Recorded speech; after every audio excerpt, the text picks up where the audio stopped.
What would you do if you woke up in a maze full of other people with little to no memories of your past? I'm your host, Alex, and today I will be discussing a Minecraft server where the characters are living in that reality. I will start off by explaining the character arc of Ken and Gracie and some theories I have for her. Gracie is a human with light, slightly blushed, freckled skin, moss green eyes, and light coppery brown hair. She wears blue denim shorts, a dark green shirt, and what appears to be a brown satchel across her right shoulder. She wears pink fingerless gloves, although many think they're bracelets. On top of her head, she wears a light pink hat similar to a beret. She wears white socks that are pulled up to just below her knees and brown shoes. She will occasionally tuck flowers into her hair, as well as any bandages she has. Gracie is the first known person to be sent up into the maze on July 24, 2021. She's from District 14 in Division 10. She has a positive relationship with Squidney, Moe, Owen, Rasby, Ori, Spidey, Guts, Magic, Soup, Akko, and Kyle. Gracie and Red used to be close, but now have a neutral relationship since Red let Appo out of the prison, which led to Appo escaping into the maze with Beck. With Crow and Angel, she also has a neutral relationship with. Gracie wants to protect Crow, but she is against its morals. And with Angel, Gracie doesn't have anything against Angel, although Angel seems to have something against her, which results in tense conversations.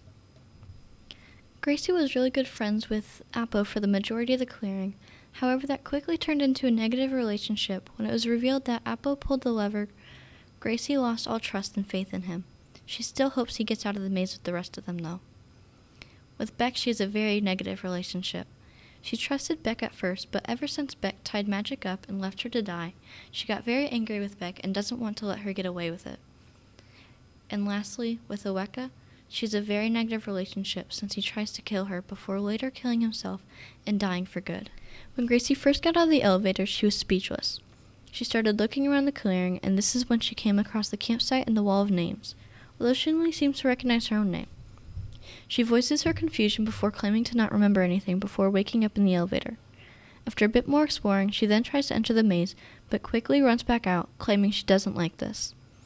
Gracie acknowledges the voices in her head, but then finds herself unable to sleep, and instead goes to sit on a chair by the box to help ease her mind. Before long, Gracie hears a person talking in the elevator, only to see a pale boy climb out.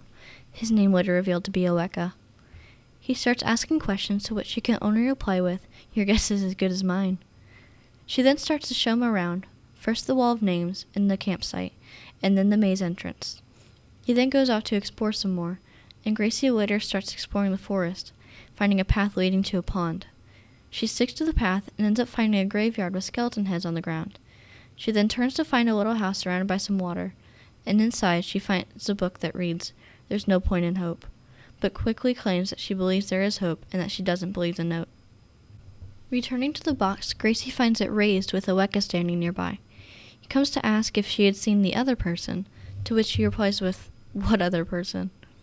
before running off to find them. When she finds him, she swiftly asks him who he is and if he knows anything about what's going on. Unfortunately, he is in the same situation as Gracie and doesn't know anything. She shows him to the wall of names where he recognizes his own, Adrian.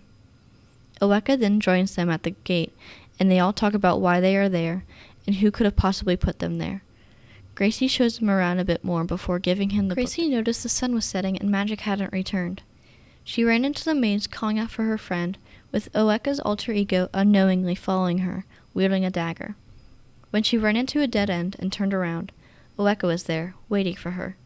He threw the dagger at her with the full intent to kill her, but Ori, who was suspicious of Oweka and followed him, blocked his dagger with his own.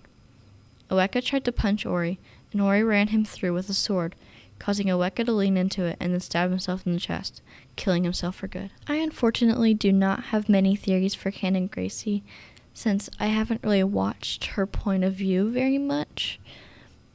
But one theory I do have is that maybe she was a botanist in her past life, like before the maze, since she seems to love flowers and she's a part of the flower trio with Akko and Magic.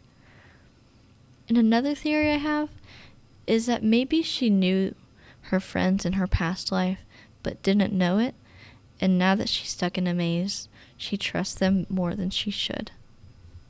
Thank you for listening. I hope you enjoyed, and I will see you next time on the Outsiders SMP podcast.